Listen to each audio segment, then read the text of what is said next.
अब आगे दूसरी तरफ संजू मजे से यहां अकेले यहां वहां घूम रही थी। वो बहुत खुश नजर रही थी क्योंकि वो फिलहाल अकेली थी। कब से वो उन तीनों लद्दे-धक्कों के साथ घूम रही थी। चाहे वो उसके दोस्त जैसे भाई थे, लेकिन फिर भी वो उनके साथ खुलकर मजे नहीं कर सकती थी और वो सब बस अपनी ही बातें करने में लगे हुए थे, जिस वजह उसे चिरख मचने लगी। उसे अकेले घूमना था, लेकिन वो तीनों उसे अकेला छोड़ ही नहीं रहे थे, तो वो उन्हें चकमा देकर अलग हो गई। वो भी तीनों लद्दद्दाह के अलग अलग जगह जाना चाहते थे। जब अंकित ने संजू से पूछा तो संजू ने उससे कहा कि वो रोहन के साथ जाएगी। जब रोहन ने उससे पूछा तो उसने उससे कहा कि वो सौरभ के साथ जाएगी। और जब सौरभ ने उससे पूछा तो उसने उससे कहा कि वो अंकित के साथ जाएगी। और तीनों ने उसकी बात मान भी ली और तीनों अपनी अपनी जगह घूमने चले गए, ये सोचकर कि संजू दूसरे के साथ है। लेकिन उन्हें क्या पता था कि संजू अब सबको चकमा देना अच्छे से जानती है। आखिर अब वो बाडिड ही हो गई है। संजू अपनी एक लंबी सी मुस्कान लिए अपनी धुन में चले जा रही थी। अब उसे बहुत अच्छा लग रहा था क्योंकि अब वो बिल्कुल अकेले थी। वो जो चाहे कर सकती थी। ये सब सोचकर वो आसपास की जगह के बस चक्कर लगा रही थी जहां उसे बहुत अच्छा लग रहा था। वो एक जगह पर रुकी और अपने बैग से पानी निकालकर पानी पीने लगी। तभी उसे कहीं से एक आवाज सुनाई दी, जैसे कोई दहाड़ रहा हो। यह सुनकर संजू की आंखें बढ़ती हो गईं। वो जल्दी से उठी और अपने आसपास देखने लगी। वहां वो सिर्फ अकेली थी।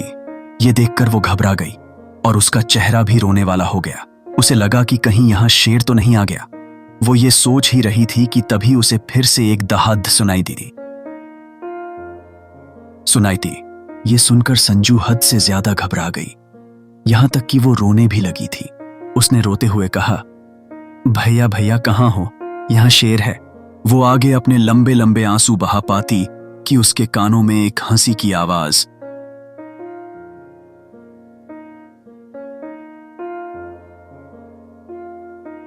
किसी की हंसी सुनकर संजू का रोना बंद हो गया और आंखें छोटी हो गईं।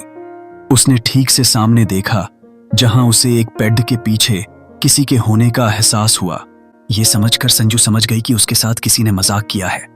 यह सोचकर उसे बहुत गुस्सा आया। वो कितनी आराम से खुशी खुशी बैठी थी। आखिर किसी की हिम्मत कैसे हुई उसे डराने की? संजू ने अपना चश्मा ठीक करते हुए गुस्से से खुद से कहा, क्या ये जानता भी है आखिर इसने किसे डराया है? संजना सिंघानिया को, सिंघानिया परिवार की इकलौती बेटी को। इसे तो मैं छोड़ दूंगी नहीं।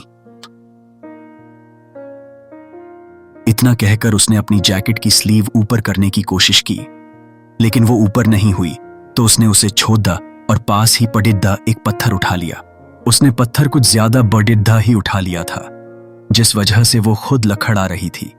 फिर भी वो उसे उठाकर उस शख्स की तरफ बढ़ा रही थी जिसने सिंघानिया परिवार की इकलौती बेटी को डराया था। संजू ने खुद से कहा, मैं इसे नहीं छोड़ दूंगी। एक बार महिदी ने कहा था, अगर कोई तुम्हें डराए तो उस पर हमला कर दो, ताकि वो दोबारा किसी और को डराने के बारे में सोचे भी ना। अब मैं इसे डराती हूं, इस पत्थर से उसका सर फोड़ दूंगी। इतना कहकर वो काफी धीरे धीरे उस तरफ बढ़ने लगी, लेकिन उसकी वो धीरी धीरी चाल भी काफी शोर कर रही थी, क्योंकि वो बढ़ते हुए कभी इधर जा रही थी तो कभी उधर जा रही थी। आखिर उसने इतना भारी पत्थर जो उठा रखा था, संजू उस बेड के पास पहुंच ही गई थी। वो जैसे ही अपने हाथ में पकड़े पत्थर को उस बेड के पीछे खड़े शख्स पर फेंकने वाली थी कि उसका बैलेंस बिगड़ गया। उसके हाथ से पत्थर छूटकर नीचे गिर गया।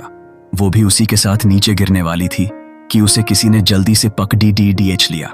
गिरने के डर से संजू ने अपनी आंखों को कसकर बंद कर लिया था, लेकिन जब उसे लगा कि वो गिरी नहीं और वो किसी की बाहों में है, तो उसने जल्दी से अपनी आंखें खोलकर देखा, जिसकी उसे उम्मीद भी नहीं थी। उसकी आंखें उस शख्स की आंखों से जा टकराईं।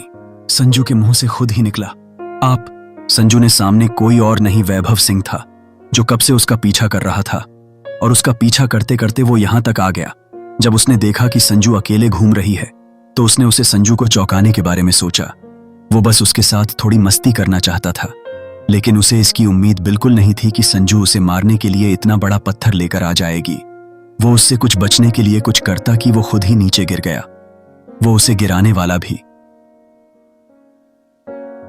लेकिन वो उसे ऐसे कैसे गिरने देता? संजू को देखकर वैभव सब भूलकर बस उसे देखने लगा था, जो इस वक्त काफी क्यूट लग रही थी। ठंड की वजह से उसके दोनों गाल पूरे लाल हो चुके थे, जिन्हें वो छुए बिना नहीं रह पाया, और अपने एक हाथ की उंगलियां उसके गाल पर फिराने लगा। ईश्वमसाकेथ्य, वैभव की छुअन से संजू अंदर तक कांप गई। एक तो वैभव का एहसास और दूसरा उसके हाथ बहुत ठंडे थे। उसने ग्लव्स भी नहीं पहन रखे थे। संजू ने कांपते हुई आवाज में कहा, ये आप क्या कर? वो आगे कुछ कहती कि वैभव ने उसके होठों पर अपनी उंगली रख दी। आगे के एपिसोड्स के लिए लाइक, शेयर एंड सब्सक्राइब जरूर करें।